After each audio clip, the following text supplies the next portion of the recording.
Baba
प्यारे प्यारे भाइयों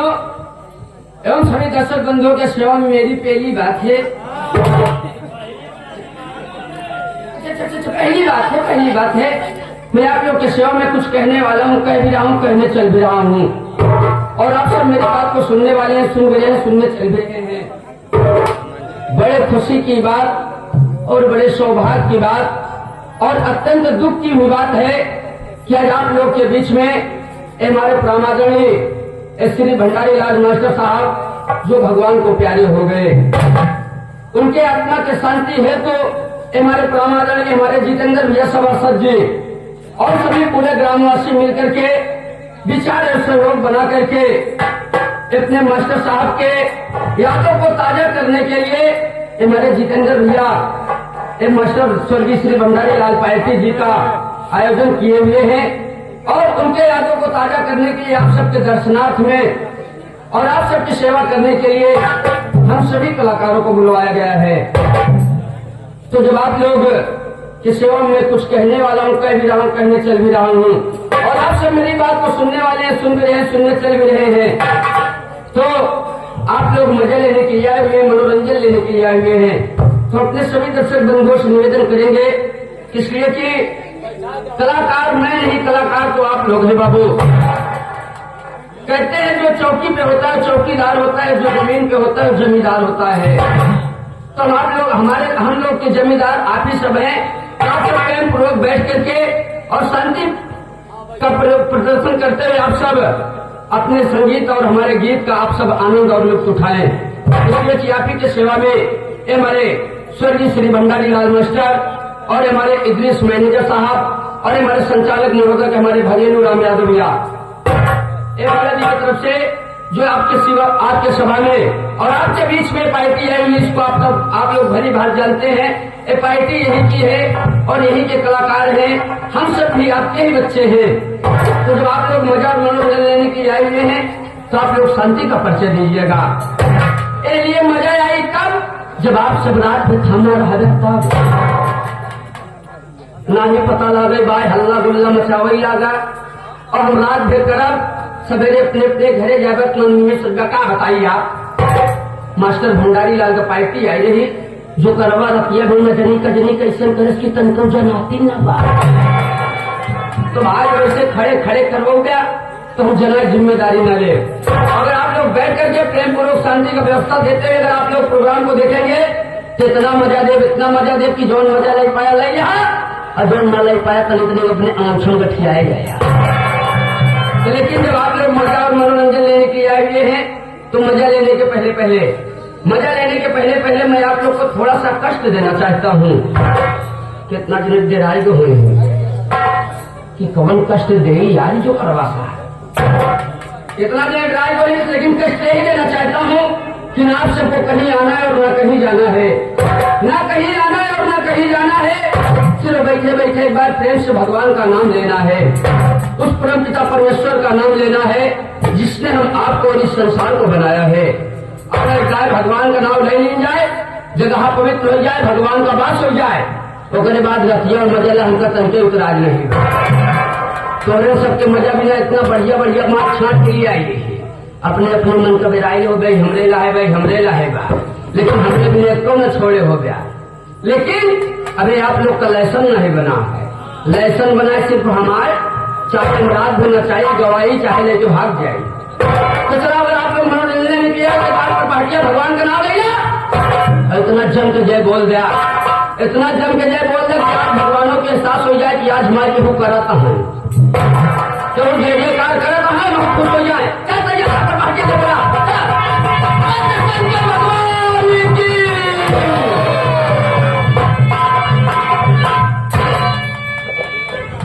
भाई भला भाई मारा यार सारी कथा भरभंड कही देहात इतना देर से चढ़ाव बढ़ाव में ले जाए तो चार जने कहा था जे और कहता है भाव मोरे क्यों में पे गए हम जे बोले जाइए भगवान का नाम ले जाइए, एक मजा ले जाइए। हम सब जानते हैं कि आप सब मजा ले जाइए, भगवान का नाम नहीं ले जाइए हैं, तब लोग मजा दे जाइए। तो भैया आप लोग चार जने जय कहा था और सब कहा था जल्दी कुछ आगे बढ़ाए, तो आप लोग की सेवा में आए हुए हैं। बोला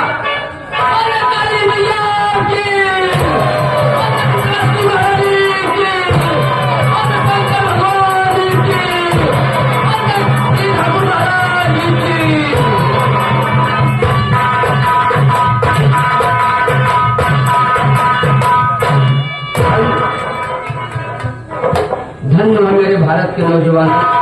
जय बोले तो, लेकिन आप लोग जैसे जय बोले आप लोग मनोरंजन मजे लेने के लिए ये है। तो हम वही जोकर सोकर हमारे काम है रात में आचे पाछा करे वाला आचा पाछा न करे तो आप लोग का अच्छा न लगी, इसलिए हमारी गलती नहीं का देवी दोस्तों माफ कर देते। तो हमें फर्ज में थी आचा पाछा करे पहले पहले उल्टा सीधा करे पहले पहले हमारे देवी देवतक मनाई गई ताकि जगह पवित्र हो जाए, भगवान का वास हो जाए। उसके बाद लतिया में आप सब मजेला हमका